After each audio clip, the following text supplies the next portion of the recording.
let's talk a little bit about. Well, why don't we take this first question? And this is one thing that we really want to do with the channel is to have some back and forth with viewers. Yeah, yeah. And so we, Please. really encourage your comments and questions. So our comment here, or question, was statement starts out, "Hello, I play guitar, but I also try to compose for a band of 2 guitars, keys, bass, drums, and voice. Could you maybe talk about expanding a piece of music that is created on solo guitar and doing arranging tips and things like that?" So what are you thinking on that? What are your thoughts? Well, I think it's really no different than any other instrument. Okay. You know, every composer starts at one, except those rare people like Mozart who thought sort of en masse. Right. But yeah, you work out. Once you know what the tune should sound like, figure out the rhythm, figure out the tempo. If it was me, I would start with, what do I want the drummer to do? Then how do I want the bass player to fit in between the drums and my part? Right.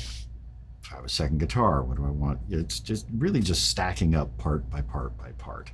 Yeah. And remembering that it's very easy to get clever and end up with way too much.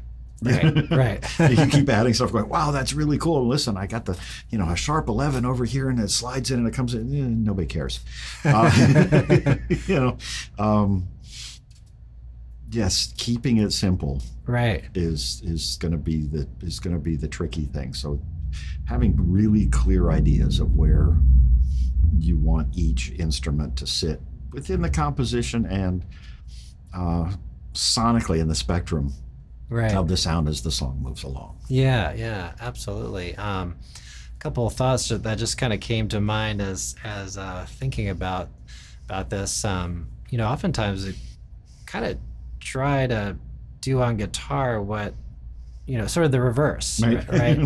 Takes an orchestral piece and try to put it into guitar. And Segovia talked a lot about that and asked composers who would compose for him and all that to make it the orchestra and allow him to like have this horn part, but of course it's a guitar, that kind of thing.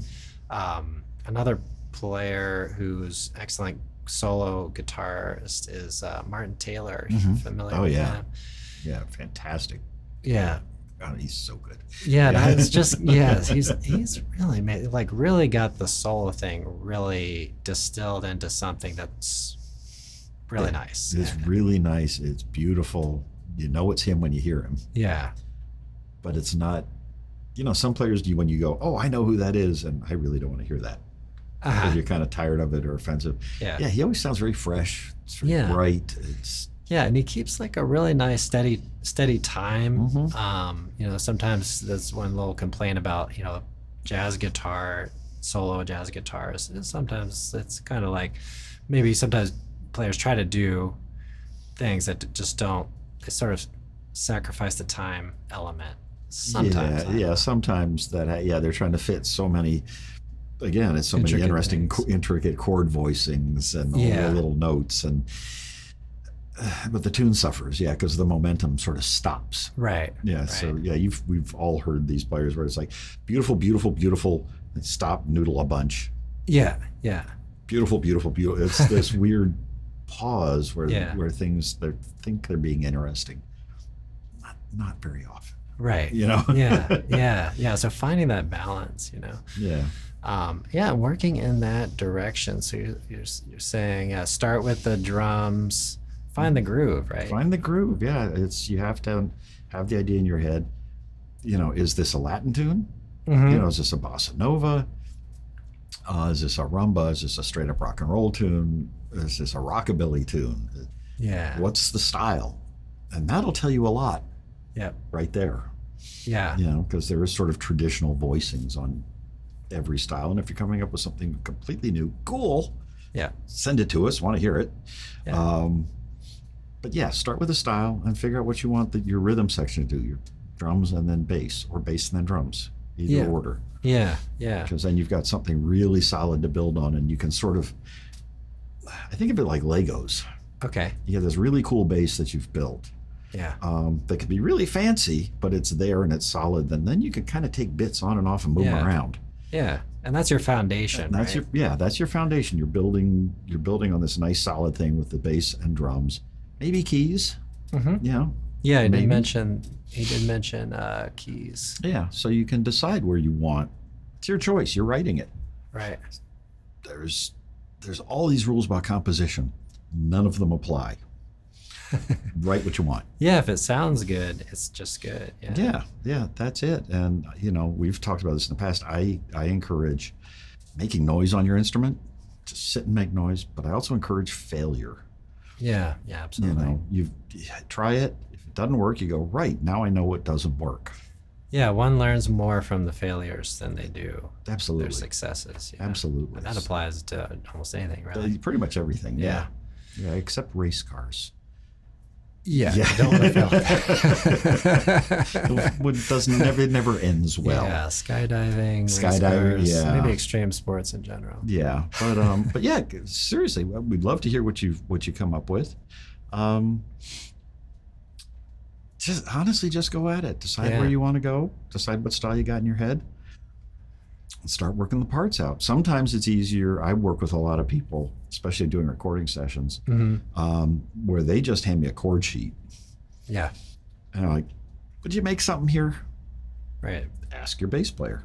Ask your keyboard player. Say, what do you think would sound hip here? Yeah. And usually you'll find something really cool that you can then take and mold and edit and Right. So, sorry to interrupt, but yeah. So you could have some things not even really composed ahead of time, but maybe have a basic framework, and then you're kind of composing together in a rehearsal space or something like that. It's more collaborative, which I find produces a better end result. Right. Always. Bounce ideas. Yeah. And the rest of your players, they're involved, and a bit of their personality is there, and they're comfortable with that. Yeah. And so all the parts can be more solid because the players are more comfortable in that part. So, yeah. And if you have a solo guitar thing going, you probably have an idea of a bass, at least bass notes. Right. Right. And then the bass player might have, some really cool thing, especially if there's a drum thing going. You get your basic drum groove like you talked about. Likelihood bass player is gonna just intuit something that's kind of cool with that groove. Exactly. Yeah. If especially if the bass player's got some level of experience. Yeah. Yeah, they'll hear a drum groove and go, oh right, this will work. This will work. This will work. Yeah. Maybe start with the lead sheet, some chords like you were saying. Maybe some ideas that you could just throw out, like, do you like this? And maybe they'll add something, maybe they'll subtract something. Yeah. I mean, I'm actually working on a recording right now for a singer, and she asked me to do the arrangement on it. Brave girl.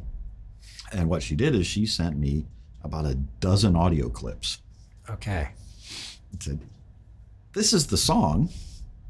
Yeah. Kind of needs to be sorted out. Yeah. Right. Cool. Yeah. And of course, there's no sheet music, so I ran it through an AI program that pulls the melody off. Yeah, you were telling me about that. Yeah, exported it as an XML. There, I've got a MIDI file of what she played at her house, very cool. 400 miles away. I love technology. Yeah, that's awesome. That's awesome.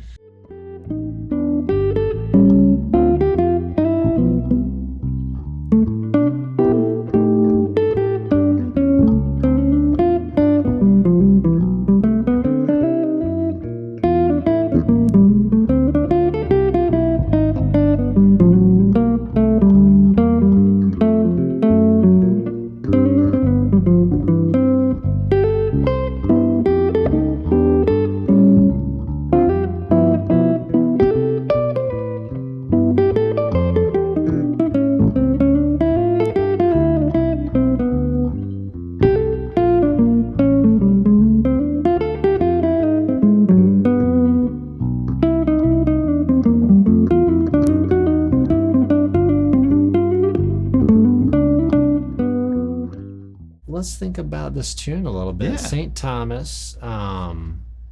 break it apart. So we're in the key of C. Yeah. Mm-hmm. Real famous recording of Sonny Rollins doing this on, is it Saxophone Colossus? I think it's on Saxophone Is that Colossus. the album? Yeah. Saxophone Colossus. And so we've got a C. We've got a real pretty straightforward It's kind of. 2 5s. Yeah. They're just 2 5 2 5 2 5. If you don't know what we're talking about when we say 2 5, every note of scale has a number. Root is 1, Right. second is 2, and so if you're in the key of C, 2 5 is going to be D G.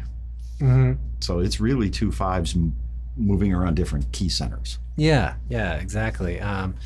So when we get to the E minor, it might seem like a 3/6 in the key Right. of C, which you can see it that way. Mhm. But yeah, it's a 2/5 going to the 2 chord of D minor, which you could Mm-hmm. think about as a secondary dominant, and that just cascades over to another 2/5. Right. Yeah. It just kind of rolls along, Yeah. which is really fun. Yep. And this is a really great point because as far as like learning tunes, when you think about the functions, you start to really get in touch with how your lines might move or improvise through, and gets your ear sort of acclimated to certain things that come up again and again in jazz tunes. So like this 3, 6, 2, 5. It's really Right. two 2/5s kind of sitting next to one another. I think the difference in that, because sometimes I think 3 6 2 5, and sometimes it's okay. Here's a 2 5, and here's a 2 5. Yeah. Is where is it resolving? Are we stationary in the tune, Yeah. or is the melody running forward, and we need to Yep. think in separate 2 5s? Exactly. Yeah. So context. Exactly. Yeah. Yeah. I know on the iReal app, Mm-hmm. you can actually get it to give you the Roman numeral Yeah. analysis and do Mhm. that. It'll do Roman numerals. I think it will do Nashville number system, Nashville numbers. I was going to bring that up. which is really cool. Yeah, that's kind of cool. It is actually useful. It doesn't seem it is outside of Nashville. You wouldn't think it is incredibly useful. Yeah, it really is. And when I, transcribe some chord changes for a student just on the spot, they come up with a tune. I'm usually thinking about 1 chord, 4 chord, not so Right. much. I'm thinking about that G that came up. What does it feel like? Does it feel like a 1, or does it feel like a 4, or Right. so a certain feeling about it? Yeah. I think, but Exactly. And I mean, I love the purpose of the Nashville number system. I used to live in Nashville, and recording there, you might do a song 3 or 4 or 5 times in different keys yeah, okay, because they don't know who the singer is going to be. okay, And a lot of times they're recording this, basically scratch recording a song to sell, and they're hunting singers. So one singer might do it in D, another singer might do it in A flat. right, So what you end up doing is with that number system, you can read it down in C, and then they'll say, okay, the next one we're going to do it at D. yeah, Right. You don't change charts. yep, It's just there. right. I love that. Like how many people passed up "Achy Breaky Heart," right? Yes. And yeah, Ended up being a big hit. it did. Terrible. It speaks poorly of our civilization. So yeah. So let's see. How about our form on this one? So we kind of have a repeat of the same thing. Yeah, in the progression. So we've kind of got an AA, 2 4-bar phrases. Yeah. And then we get this little kind of rundown. We got just a little movement into the 6 chord, and then a 2 going down into the 5 chord. Yeah, which is, I love that. That's so clever. Yeah. You know, it's 2 simple lines that are actually ending in a walk down themselves. Yeah. Yeah, Sonny Rollins is awesome. Yeah. And then the last part is it's kind of a classic little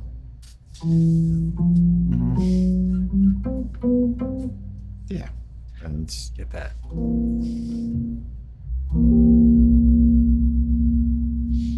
It just kind of runs up. yeah, I love that. And for a bass player, that's so nice because one of my favorite licks in C is just going dropping down. Yeah. Okay. Yeah. So that's kind of what I was thinking about, actually. Yeah. Yeah, because you can go up. That's got Okay. one feel Yeah. to it, or you can go. Yeah. Yeah. So that's sort of classic bass line. Yeah, absolutely. Yeah, I mean that's Motown and doo-wop and Yeah. jazz and Yeah. everything.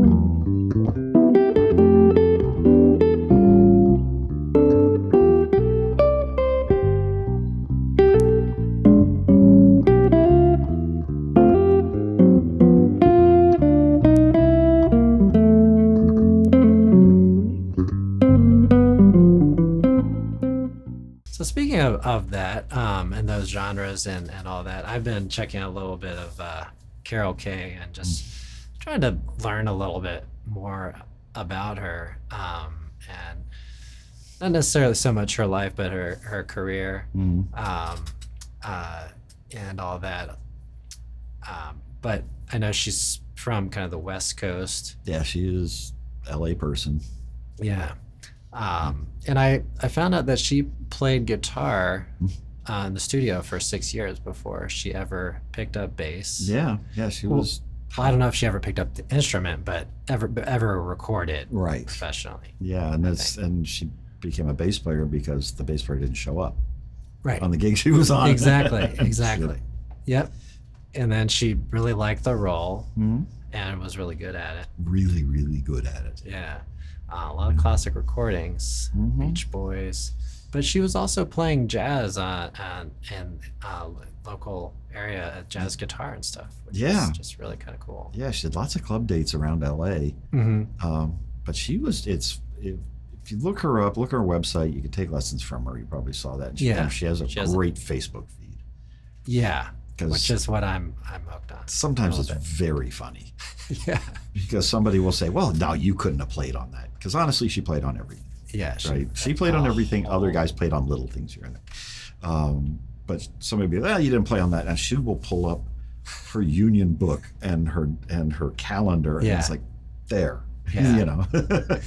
That's just kind of awesome to have. I mean, I guess that just kind of goes with this day and age where you can go straight to the source and she can be like, yeah, I definitely did, and here's proof. yeah, here's the paycheck. She kept all this stuff, and Yeah. and it's cool to read where she would do 2, 3, 4 sessions a day. Yeah. You know, they're starting 7, 8 o'clock in the morning. She's finishing at 2 o'clock in the morning, Yeah. and they're going from one studio to the next to the next. Yeah. And she says, no time to fool around.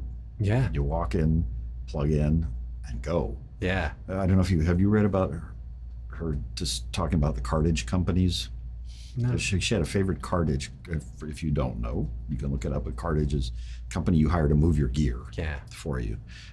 Big in LA, New York, and Nashville, really. And she had one company. She had I think it was 3 of the exact same amp, and there were tube amps. Okay. And she would give them her schedule Okay. so that when she went from one studio to the next, her amp would be there in the spot it's supposed to be, mic'd up and turned on. Nice. That's awesome. And that was her cartage company. So she could just walk in, read it, play it, Nice. out the door. Nice. That's fantastic. Yeah. I've been checking out a little bit about her picking Yeah. too, because she's also prides herself on being a teacher. Yeah. I know people who studied with her. Yeah. Exceptional teacher. Yeah. So I'm really big into trying to communicate to students the importance of holding the pick Mhm. in a way that's efficient and transfers energy. Now, Mhm. I've held the pick in a lot of different ways over the years, and I think there's some other valid ways, but just kind of holding that pick on the side of the finger Mhm. and the thumb, and the fact that she did that on bass, Yeah. Yeah. I with think is kind of cool a too. little bit of foam to mute it. Okay. Yeah, she would put a little foam right here. I saw her with a what kind of bass did I see? An I think Ibanez. Ibanez, yeah, and she had that. Yeah, I was it's wondering what basically that was. a piece of foam with some masking tape. Yeah. That was kind of her. That's her rig, and it's to keep stuff from ringing too long. Hmm. And she said you do foam on top if you're playing with a pick. You do foam under, where Okay. it's just barely grazing it if you're playing with your fingers. Okay. Cool. I have tried it. She's exactly right. That's how you do it. That's the impression I get about her is that she's really got great information Yeah, and, yeah. I've, and a lot of experience, obviously. I have. I think her first book, Mhm. and yeah, she lets you have it. Like from the beginning, it's a workout. Yeah. But if you get through it, you're way better than when you started. Yeah. But she does not suffer fools, Yeah. and she really, really knows her stuff. She's in her 80s and still playing. Yep. Yeah. It's just, but I don't know, have you gone through her discography? No. Okay, I highly recommend that. Go through the whole Just thing. put aside a day. Yeah. Because you're gonna need it. You're gonna need it. Just the TV shows. Mhm. Like if you turn on Yeah. MASH. 60s and yeah. 70s rerun TV, yeah, it's Yeah. like MASH, Hawaii Mannix, 5-0, Hawaii or- 5-0, Mission Impossible, Yeah. Space 1999, pretty much everything. Hmm. If it was on TV, she played on it. Yeah. And then all these movie dates and all these jingle dates. And then like Sonny and Cher, she did all their stuff. Yeah. Phil Spector, even though he's completely nuts, loved her. And Okay. Brian Wilson, she's his favorite bass player because she's on Pet Sounds and Yeah. and all that. Yeah. But yeah, go through the discography. It's yeah, set up, get some snacks, sit down, and start reading because it's Yeah. endless. And it's all with a pick. Yeah, that's really amazing. Because it's taken me a while I really love using the pick. But I do play some classical guitar and I do some finger style things. Mhm. But I really find that I enjoy using the pick, and so it feels like it gives me a little license to like pick up a bass and be like, yeah, I'm just gonna play with a pick because Right. it just seems a little odd to me at first because I really do like finger picking on the bass. But I'm just like, well, this amazing person did it. It gives full license to just kind of go for it. Yeah. For me to try to see through some of the biases that I might Well, bring to an instrument. And just say, and I'm just gonna play with a pick on bass for a little while.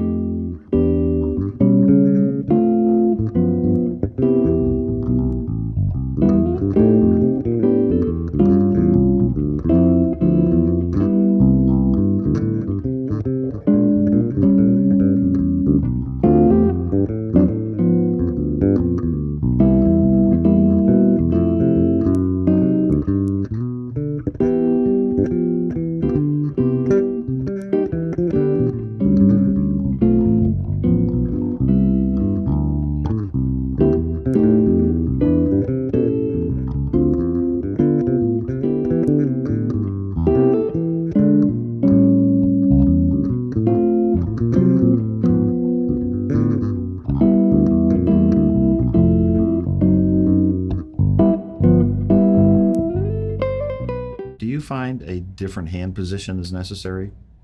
Playing a different holding position For bass. for bass versus guitar?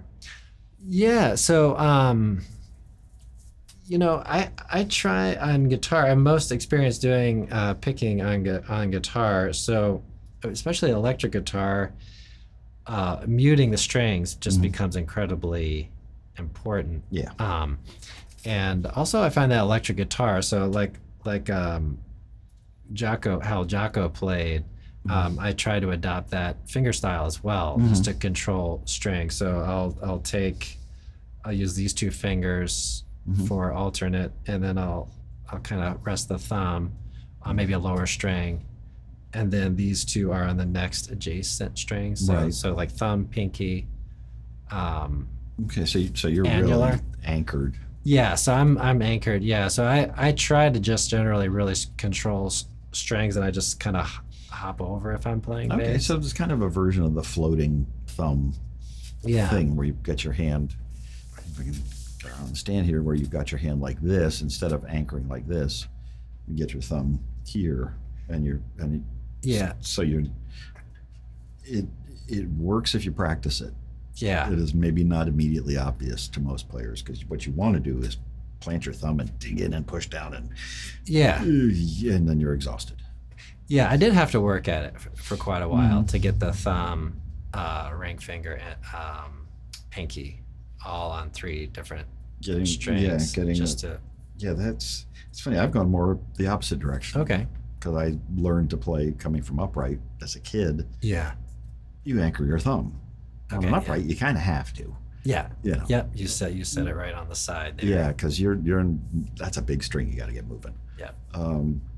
But I really have, as my action has gotten lower, this becomes easier.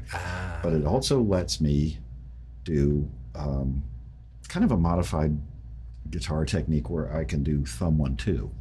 Okay. I'm actually working on adding ring finger, Oh, really? Wow. Okay. so I can. Yeah. So and this is, and I really started doing this because Dominic DiPiazza Okay. does this, and watch a video of him and get depressed. Wow.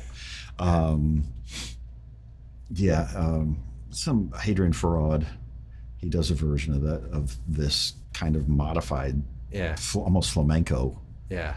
thing. But it's great because, and I am really sloppy with it, but you can really get some speed. Yeah. It also lets you anchor your hand, Carry your hand over there. Okay. so you can kind of. Yeah.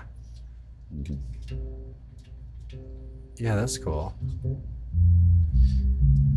Yeah, that's one thing I've seen Scofield do something kind of similar where he takes, I think almost think of it as like a reverse pick where you go thumb down and then finger index up. And index up. Yeah, so it's kind of like alternate picking, but with your fingers. but with your fingers. So you're doing kind of like that, almost just keeping these stable and just kind of doing. Yeah, you're just gonna. Yeah. So it's similar to that. Yeah, which is, like I said, watch Dominic DiPiazza do it. The guy is absolute master at that technique. Yeah. 'Cause he mostly invented it. Nice. And That's awesome. You have to ask yourself, how does somebody's brain work that fast? Because his playing is so quick Yeah. and accurate Nice. and super melodic. Yeah. So, yes, I'm a big DiPiazza fanboy. That's Awesome. fun. But yeah, it's really funny. I see guitar players doing what you're doing, anchoring themselves more, and bass players loosening up. Yeah. So, go figure. But it works. Yeah, the more I've especially recorded, I've found like really the string control of that D and the G they just want to jump in there and get in the game.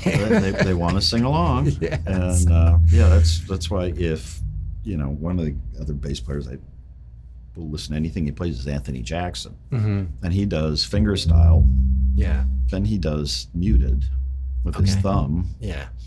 which is more of that because he's a James Jamerson disciple, really, and he loves that Yeah. sort of Motown, That's cool. Yeah.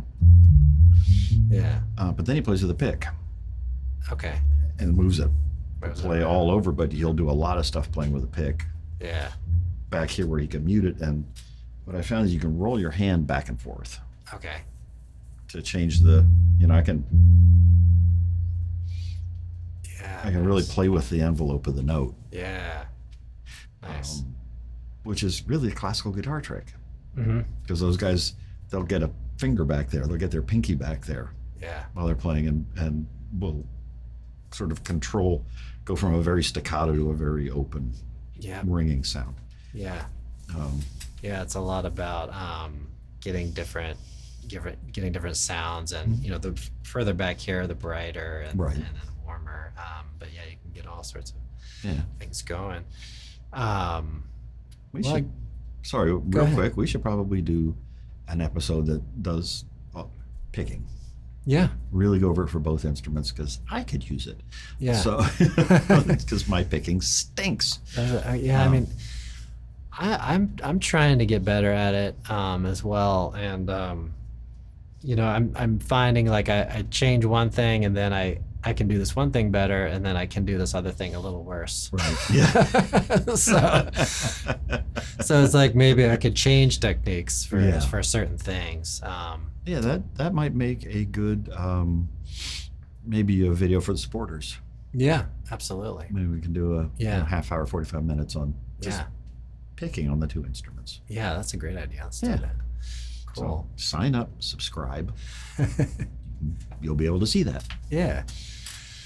So I guess we should probably start wrapping up here Yeah. in a minute. Maybe we'll play one more time if that's all right with you. Fine with me. It's, And we just a reminder, because I gotta keep reminding myself to do this too, is like the video, mhm. subscribe. We're trying to get to 10,000 subscribers here Yeah, within a year. I think I'm on course. I think you've got about 8,500 ish. Yeah, yeah. So we're not that far. So right down here somewhere Yeah. will be the button and the bell and all the stuff. Yeah. Click on everything. Okay, just do that. It really does help, yeah. Yeah. The more that you interact and do things like that, if you enjoy somebody's channel, even if it's not at this one or whatever, if it really does help. So, Yeah. yeah. So Yeah. support your content creator, your Yeah. not so local content creator.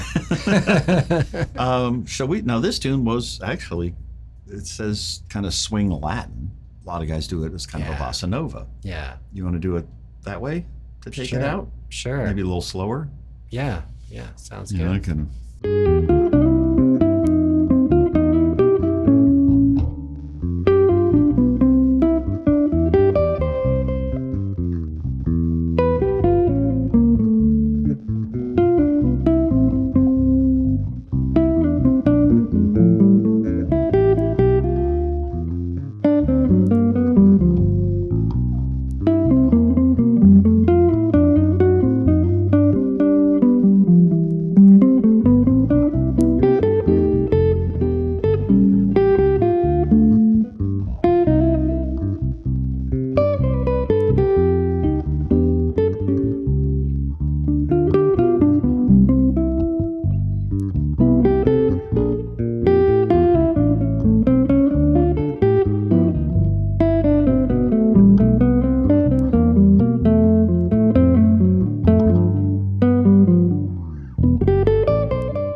Right. Nice. Great playing, John. of always.